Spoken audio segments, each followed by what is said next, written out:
오늘 말씀의 제목 함께 읽어보겠습니다. 그리스도 예수의 마음을 품는 시간. 시작. 그리스도 예수의 마음을 품는 시간.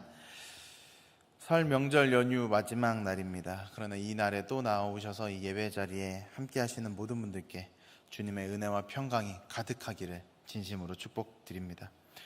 이번 설 명절 어떻게 가족들과 함께 따뜻한 시간, 또 즐거운 시간, 훈훈한 시간 보내셨나요? 원래 이런 명절은 사실 이제 오랜만에 가족들이랑 또 자녀들이랑 또 손주들도 만나서 반갑고 즐거운 시간 보내는 그런 때인 것 같습니다. 또 추석가들에게 설은 또 세배도 받고 세뱃돈도 주고, 또 저도 이제는 못 받더라고요. 조카한테 주고 왔습니다. 네, 그래서 맛있는 음식도 나누고 막 재롱도 보고 하면서 즐거운 시간 막 보내다 보면은 이게 뭐 하루 있으면 좀 아쉽고 또 그래도 이틀 있으면 좀 괜찮았는데 어느새 그 시간이 훅 가버려서 다들 또 이제 올라가 볼게요. 다음 명절에 올게요. 자주 찾아뵐게요. 연락드릴게요. 하면서 아쉬운 좀 이런 인사를 하는 시간이 옵니다. 이게 며칠 동안 좀 북적북적하고 웃음소리가 끊이지 않던 집이었는데 그 현관문이 닫히고 가족들이 차를 타고 또 각자의 삶의 자리로 떠나가면은 갑자기 찾아오는 그 고요함이 참 낯설게 느껴집니다. 물론 떠나는 이들도 오랜만에 얼굴 뵈셔서 그래도 건강하시구나, 그래도 잘 계시는구나 하고 안심했다가 다시 떠나가는 그 차 안에서, 기차 안에서 건강하셔야 할 텐데 그래도 너무 우리 그리워하시면 안 될 텐데 이런 마음 들면서 서로 시원섭섭한 마음이 드는 때가 아닌가 싶습니다. 그런데 저도 그래서 이 연휴 마지막 날에 이렇게 수요 예배가 있는데 이거를 우리가 어떻게 받아들이면 더 은혜가 될 수 있을까 생각을 하다가 오히려 그렇기 때문에 오늘 예배가 참 은혜가 되겠다 생각이 들었습니다. 왜냐? 마음 헛헛할 새 없이 바로 예수님께 집중할 수 있도록 사순절이 시작됐기 때문입니다. 모두 그렇게 생각하십니까? 아닌 것 같은데 한 번 더 여쭙겠습니다. 모두 그렇게 생각하십니까? 네, 저도 그렇게 믿습니다. 이 사순절 매년 돌아오는 절기입니다. 그래서 익숙해지고 그냥 사순절인갑다 할 수 있는 시간입니다. 그러나 그렇기 때문에 우리는 매년 반복하는 사순절일수록 그 의미를 다시 한 번 더 되새기고 올해 이 사순절을 왜 지키는지 이 의미를 그저 스쳐 지나가지 않게 내 마음속에 새기는 일을 잘 해내야겠습니다. 이 사순절은 나를 위한 예수 그리스도의 고난과 희생, 그리고 죽음과 부활을 묵상하며 이 부활절을 준비하는 절기입니다. 부활절로부터 역산을 합니다. 부활절 전으로 가서 주일을 제외한 40일을 지킵니다. 그래서 사순절이라고 부르는 것이죠. 그 중에서 특히 오늘 재의 수요일 혹은 참회의 수요일이라고 부르는 이날은 우리 인생의 한 줌의 이 재와 같다라는 걸 기억하며 이 재와 같이, 이 한 줌의 먼지와 같이 아무 의미 없는, 아무 능력 없는, 아무 자격 없는 나를 하나님이 얼마나 위대하고 큰 은혜로 품으셨는가, 이런 나에게 생명을 주시고 이런 나의 가치를 새롭게 제정해 주시는 은혜가 얼마나 컸는가 되돌아보게 되는 시간입니다.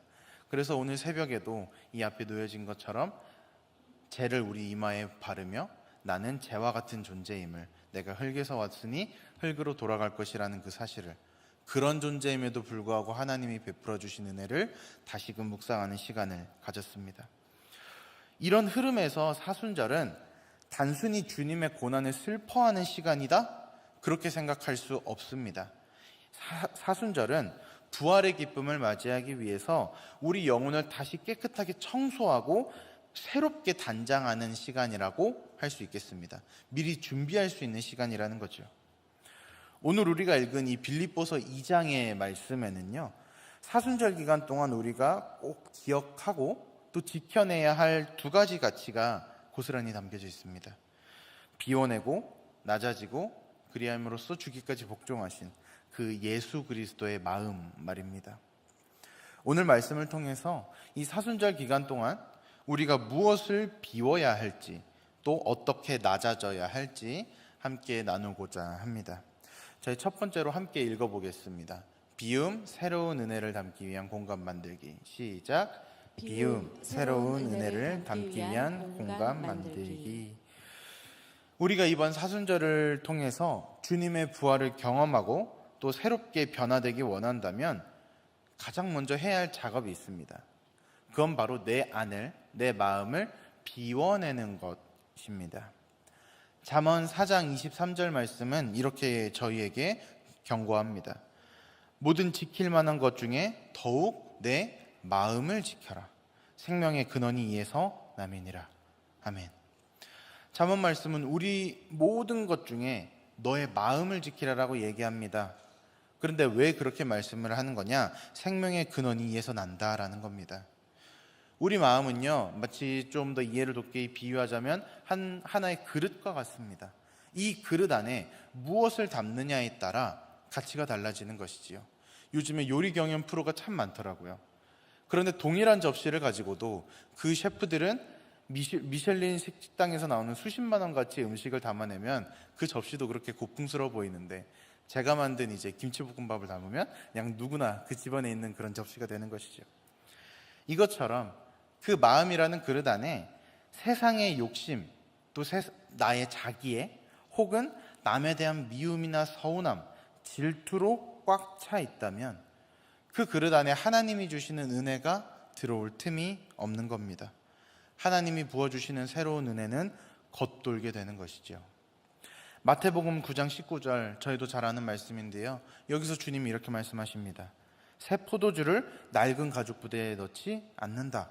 새 포도주는 새 부대에 넣어야 포도주도 부대도 둘 다 보존된다 라고 말씀하십니다. 하나님이 주시는 이 사순절 기간에 새로운 은혜를 담기 위해서 우리는 먼저 내 마음을 깨끗하게 비워내고 새 것처럼 다시 준비시켜야 한다는 말입니다. 그렇다면 우리는 무엇을, 그리고 어떻게 비워야 할까요? 오늘 본문과 6절에 그 힌트가 담겨 있습니다. 저희 오늘 6절과 7절 말씀 보겠습니다. 그는 근본 하나님의 본체시나 하나님과 동등됨을 취할 것으로 여기지 아니하시고 오히려 자기를 무엇하셨다? 비우셨다 라고 오늘 말씀은 이야기합니다. 여기서 비우다라는 말은요, 헬라어로 케노시스라고 합니다. 아래에 있는데요, 이 케노시스라는 단어입니다. 이 케노시스라는 단어의 뜻은 비운다, 덜어내다 라는 뜻인데, 그 뉘앙스가 좀 중요합니다. 이게 단순히 한 숟갈 던다, 한 국자 던다 이런 뉘앙스가 아니라 그릇 바닥이 보일 정도로 완전히 쏟아내 버린다 라는 의미가 바로 이 케노시스라는 단어 안에 있습니다. 예수님은 성자 하나님으로서 이 땅에 오셨습니다. 세상을 창조하신 분이 성부 하나님, 그렇다면 그 세상을 창조하신 성부 하나님과 동일한 능력을 가지고 계신 참 하나님이 바로 성자 하나님 예수 그리스도셨습니다. 그래서 하나님의 아들로서 또 동시에 성자 하나님으로서 이 땅에 오신 것이지요. 그렇기 때문에 예수님은 우리가 고백하는 그 하나님과 같이 세상의 모든 영광과 세상의 모든 찬양, 세상의 모든 경배를 받는 것이 당연했습니다. 모든 만물 위에 군림하셔서 이 모든 만물을 통치하실 수 있는 권리가 예수 그리스도께 있었다라는 겁니다. 그러나 우리가 잘 알고 있듯이 예수님은 본인이 그렇게 하실 수 있음에도 불구하고 그 하나님됨의 권리를, 자신이 마땅히 누릴 수 있는 그 자격을 휘두르시면서 우리를 다스리신 것이 아니라 오히려 내려놓으시고 손을 비우시고 피조물인 사람의 모습으로 이 땅에 오셨습니다. 참 하나님이신 동시에 참 인간으로 이 땅에 오셨습니다. 창조주가 피조물이 되었다 라는 것이죠. 그렇다면 이 이야기에 비해서 볼 때 우리는 어떤가 라는 것을 돌아보면 좋겠습니다. 나는 내가 가진 그 작은 경험, 작은 성공, 작은 선행, 내가 지켜온 자존심 혹은 그 직함, 그 하나를 가지고 권리라는 미명으로 얼마나 그것을 움켜쥐고 있었는가 돌아보며 시작했으면 좋겠습니다. 내가 이러한 일들을 했으니, 이러한 성과를 내었으니 이만큼은 나를 대접해 줘야 해. 나는 이 정도는 존경을 받아야 해. 내가 교회가 될 수도 있겠고요, 가정이 될 수도 있겠고요, 모임이나 직장이 될 수도 있을 겁니다. 내가 여기서 이만큼 헌신했으니 이 정도는 내가 요구하는 게 당연한 거지, 그리고 그걸 들어주는 게 당연한 거지. 이런 마음이 우리 안에 잠잠히 숨어 있다가 결정적일 때 툭툭 튀어나옵니다.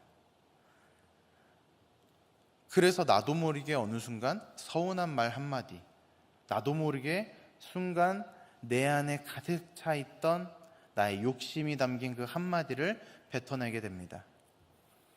그런데 사실 우리를 힘들게 하는 서운함, 그리고 그 아픔의 정체는, 내가 받고 싶어하는 그 대접의 정체는 내가 비워내지 못한 대접받고 싶은 권리, 더 남들보다 더 인정받고 싶은 마음인 경우가 많습니다.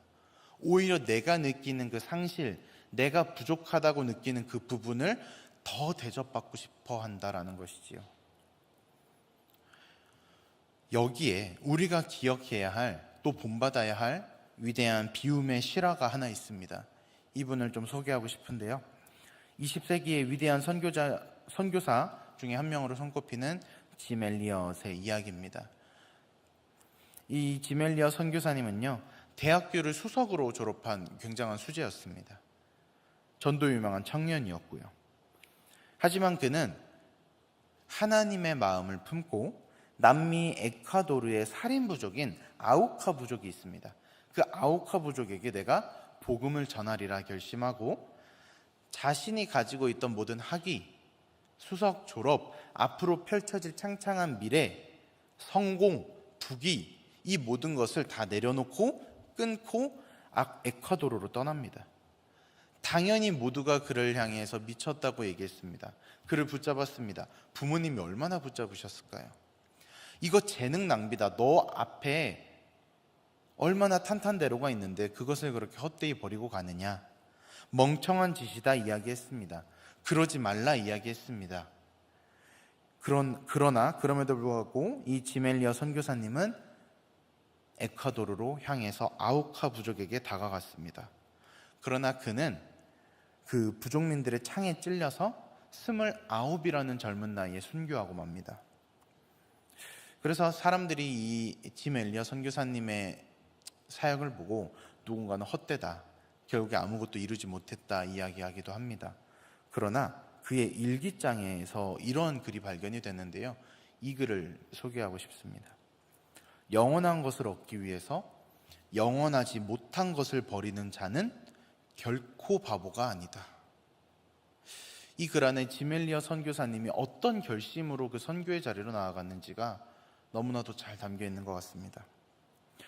짐 엘리엇은 자신의 인생에, 자신의 마음에 주님의 사랑, 주님의 생명, 예수 그리스도의 복음이라는 영원한 가치를 담기 위해 나의 꿈, 나의 성공, 나의 부귀, 나의 생명이라는 영원하지 않은 것들을 기꺼이 포기하고 비워낸 믿음의 본을 보여주셨습니다. 여러분, 우리는 비움이라는 단어를 생각할 때 딱 좋은 것, 나쁜 것, 플러스, 마이너스 이 두 개로만 판단한다면 대부분은 나쁜 것, 마이너스라고 이런 느낌이 듭니다. 왜냐? 비움은 뭔가 상실, 잃어버리는 것 같은 생각이 들기 때문입니다. 그러나 비움은 결코 상실이 아닙니다. 비움은 더 위대한 것을 담기 위해서 내 마음속에 거룩한 공간을 만드는 작업입니다. 이번 사순절은 내 안에 가득 차 있는 것들, 내 마음속에 가득 차 있는 것들을 다시 점검하면서 시작했으면 좋겠습니다. 비워내야 할 것이 있으면 비워내면 좋겠습니다. 무엇이 있을까요? 내 안에 남들보다 더 대접받고 싶은 마음, 내 권리를, 내 욕구를, 내 욕심을 주장하고 싶은 마음, 인정받고 싶은 마음, 남들보다 더 뛰어난 성과를 내고 싶은 마음, 이러한 마음들은 혹시 나의 마음 가운데 있다면 주님께 내어드렸으면 좋겠습니다. 주님, 내 안에 욕심을 비웁니다. 내 마음을 주님께서 받으시고 주님께서 채워주십시오 라는 이 고백이 우리 가운데 있으면 좋겠습니다. 그리고 이것을 나의 마음으로 하는 것이 아니라 주님, 나의 눈으로는, 나의 마음으로는 내 안에 숨겨져 있는 욕심들, 숨겨져 있는 추한 마음들을 다 볼 수 없으니 주님께서 내 마음에 오사 주님께서 나에게 알려주시고 주님께서 청소해 주십시오, 주님께서 비워주십시오, 내가 고백할 수 있게 해주십시오 라는 이 겸손한 마음을 함께 품었으면 좋겠습니다. 그때에 예수님께서 자기 자신을 비우시고 사랑을 오히려 그 비운 곳에 가득 담아 이 땅에 오셨던 것처럼 나의 마음에도 예수 그리스도의 사랑이, 예수 그리스도의 복음이 충만해지는 그 기적이 시작될 줄로 믿습니다. 아멘. 두 번째, 저희 이번에는 함께 읽어보겠습니다. 시작. 겸손. 죽기까지 낮아지신 그 길을 따르기. 겸손입니다. 예수님은 자신을 비우셨다라고 좀 전에 말씀드렸습니다. 그리고 예수님이 자신을 비우신 뒤에 어디로 가셨는가를 살펴보면 좋겠습니다. 단순히 마음을 비우고 당신께서 앉아 계시던 하늘 보좌를 비우는 그것에서 멈추지 않으시고요, 가장 낮은 곳으로 예수님은 내려가셨습니다. 8절 말씀인데요, 저희 8절 말씀도 함께 읽어보겠습니다. 시작. 사람의 모양으로 나타나사 자기를 낮추시고 죽기까지 복종하셨으니 곧 십자가의 죽으심이라. 아멘. 비움이 그릇을 깨끗이 씻어내는 작업, 다시 정화하는 작업이라면 겸손은요, 이제 깨끗해진 그릇, 비워진 그릇을 가지고 가장 낮은 곳으로 내려가 예수님이 하셨듯이 누군가의 발을 씻기는 행동입니다. 그것이 겸손입니다. 잠언 18장 12절은 말씀합니다. 사람의 마음의 교만은 멸망의 선봉이요 겸손은 존귀의 길잡이니라. 아멘. 이 말씀 그대로 예수님은 가장 존귀하신 분이셨습니다. 그러나 오히려 겸손을 행하시고 가장 비천한 종의 형체를 입으시고 가장 낮은 곳으로 내려가셨습니다. 그리고 가장 높은 영광을 받으시고 하나님이 예수 그리스도를 존귀하게 하셨습니다. 예수님 과연 얼마나 낮아지신 걸까? 우리 함께 묵상해 보면 좋겠습니다. 첫 번째로 아까도 말씀드렸다시피 창조주께서 피조물의 옷을 몸을 입었다. 우선은 왜 굳이 왜 그러셨을까라는 질문에서부터 이해가 되지 않는 행동입니다. 영광의 왕께서 말 구유에 누이셨습니다. 그리고 죄가 전혀 없는 분이 가장 추악한 죄인들을 위한 형벌인 십자가에 달려 돌아가셨습니다. 예수 그리스도께서 죄가 있어서 그러신 것이 아닌 누군가의 죄, 온 인류의 죄를 대신 지시고 가장 추악한 죄인이 되셔서 십자가에서 달려 고통스럽게 돌아가셨습니다. 예수님이 낮아지신 것에는 적당히가 없었습니다. 끝까지 내려가셨고 결국 자신의 생명을 하나님께 완전히 복종시켜 내어놓으시는 데까지 이르렀습니다. 이러한 주님의 낮아짐을 우리도 참 본받고 싶은데, 하고 싶은데 내가 목숨을 바칠 수 있을까? 내가 저렇게 할 수 있을까? 라는 마음이 드는 것이 사실입니다. 그래서 이럴 때는 사실 정말 이렇게 낮아짐을 실천하신 분들의 이야기를 저희가 보는 것이 좋습니다.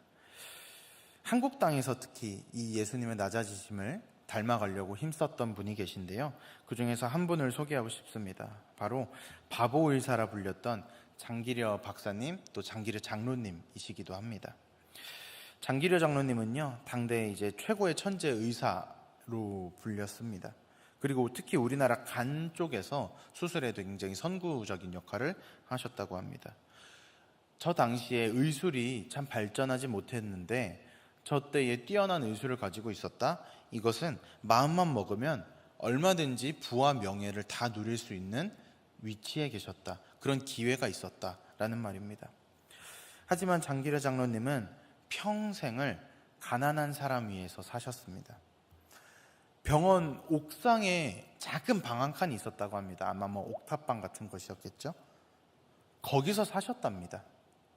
그래서 매일 병원으로 내려가서 출근하고 올라가셨답니다. 다른 집을 가지고 계셨던 게 아니라 그 작은 방 한 칸이 장기려 장로님의 재산의 전부였답니다. 한 번은 어떤 환자가 찾아왔는데 병원비가 없었더랍니다. 그러니까 저 사람들이 그래도 병원비 내셔야 된다. 근데 저 병원의 이제 기조가 우선 치료부터 해줘라 였기 때문에 치료를 해주고, 장로님이 밤에 몰래 병원 뒷문을 열어주면서 얼른 지금 도망가십시오라고 했답니다. 그렇게 하도 사람들을 보내니까 맨날 적자를 봤답니다. 그래서 제자들이, 아니 박사님, 장로님 왜 그렇게까지 하십니까? 조금은 당신의 고생의 그 대가를 누리셔도 되지 않겠습니까? 라고 물어봤답니다. 근데 그때마다 똑같으셨답니다. 웃으시면서 이렇게 말씀하셨답니다. 내가 주님 앞에서 가진 게 너무 많으면 정작 주님께서 들어오실 자리가 없지 않겠는가? 내가 낮아져야 그분만 높아지시니까 라고 이야기하셨답니다. 장기려 장로님은 자신이 모든 기득권, 또 자신이 얻을 수 있는 모든 부와 명예를 내려놓고 내가 가장 낮은 위치로 가야겠다. 내가 낮은 위치에 있는 아픈 자들에게 모두 다 갈 수 없으면 그 사람들이 정말 부담 없이 누구든지 올 수 있게 만들어야겠다. 그래서 내가 있는 곳을 가장 낮은 곳으로 만들어야겠다 결단하셨습니다. 그리고 그곳에서 십자가 지신 예수님을, 그 예수 그리스도의 마음을 정말 잘 보여주신 분 중에 하나라고 생각이 됩니다.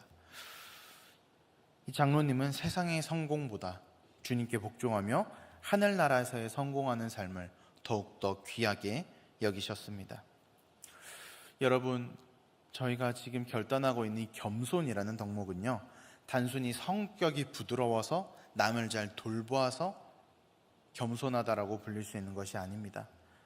겸손은 하나님의 뜻이라면 나는 얼마든지 낮아질 수 있습니다 라는 철저한 복종이요 철저한 믿음의 결단입니다.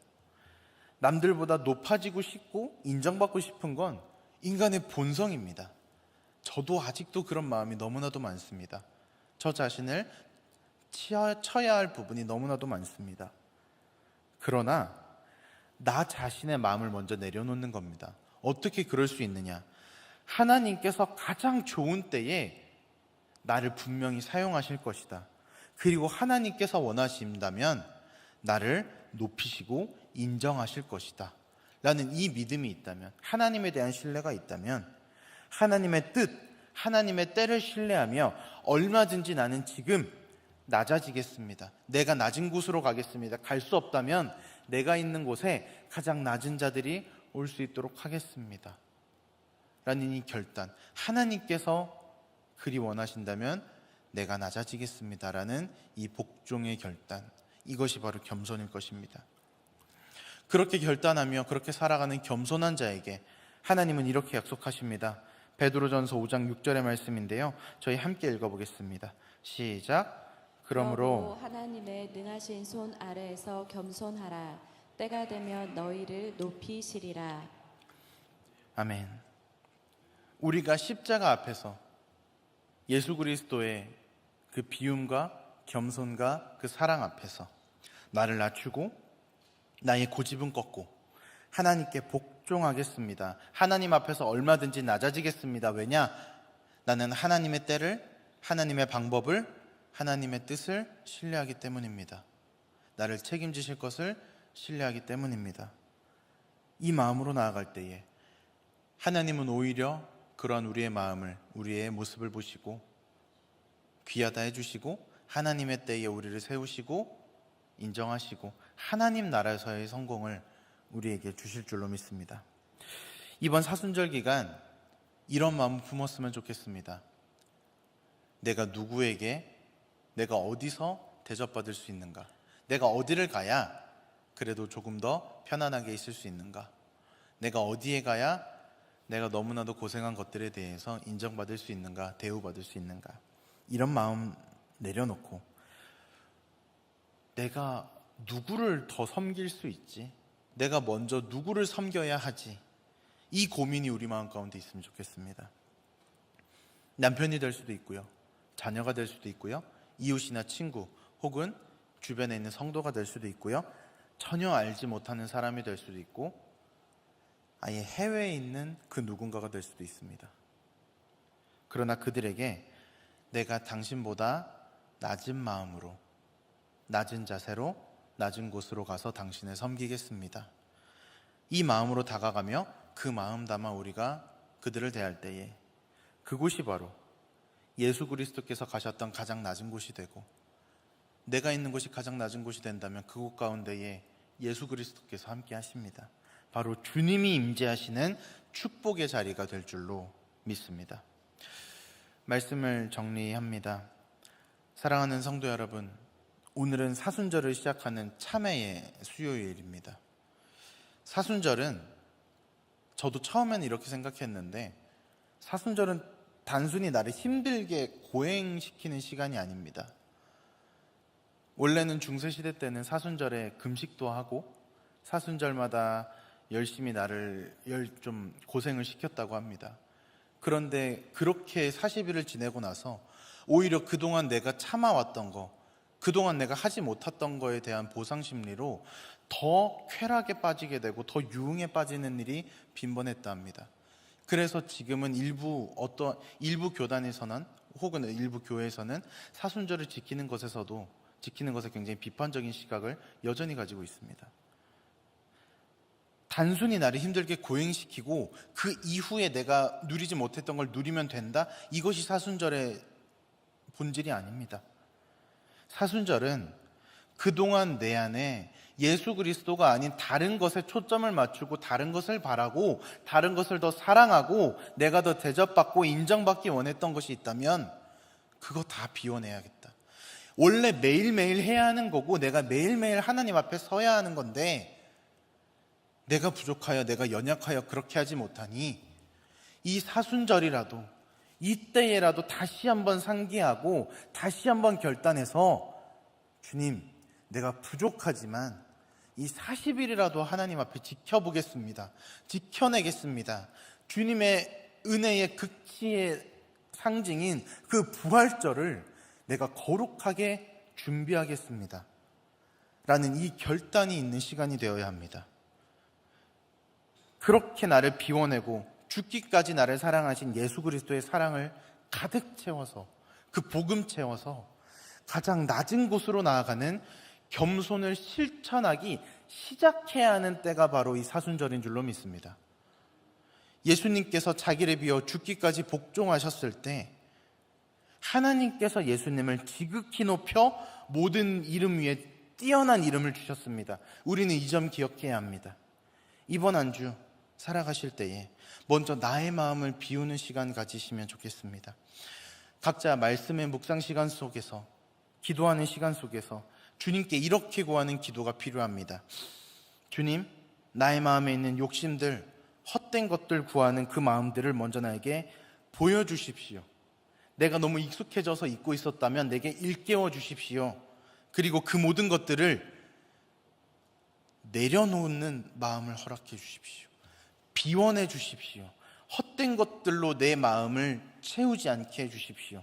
오직 예수 그리스도 사랑하는 마음, 어떻게 주님 더 사랑할까? 어떻게 오늘도 주님과 1분 1초라도 더 함께 걸어갈까? 어떻게 내가 주님 더 사모할까?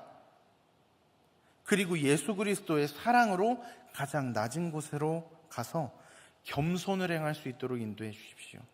앞으로 시작되는 이 40일, 정확히는 주일 포함해서 약 46일간의 그 시간, 부활절까지의 그 시간, 내가 하나님 이 마음 품고 이 행동으로 살 수 있도록 인도해 주십시오. 이 기도가 필요합니다. 그리고 나서 끝나는 것이 아닌 이때를 시작으로 말미암아 내 삶이 변하게 해 주십시오. 내 마음 가운데 이제는 변하지 않고 예수 그리스도의 복음, 예수 그리스도의 사랑 가득 품고 이 세상 변화시키는 작은 씨앗되어, 작은 불빛되어 주님만 높이는 삶 살아가게 해주십시오. 이 기도가 우리 마음 가운데에 오늘부터 시작되어야 할 줄로 믿습니다. 기꺼이 나 자신을 비우고 또 겸손으로 낮아지는 이 여정에 우리 모두 함께 동참하기를 소원합니다. 그렇게 나아감으로, 그렇게 동참하시고 결단하심으로 이 40일의 기간 시작입니다. 이 시작하는 기간 정말 하나님 보시기에 깨끗하게 비워지고 겸손하다, 낮은 자다, 칭찬받을 수 있는 그러한 시간으로 보내시는 우리 모든 하늘빛 강성교회 성도님들 되시기를 주님의 이름으로 간절히 소망하고 또 축복합니다. 아멘.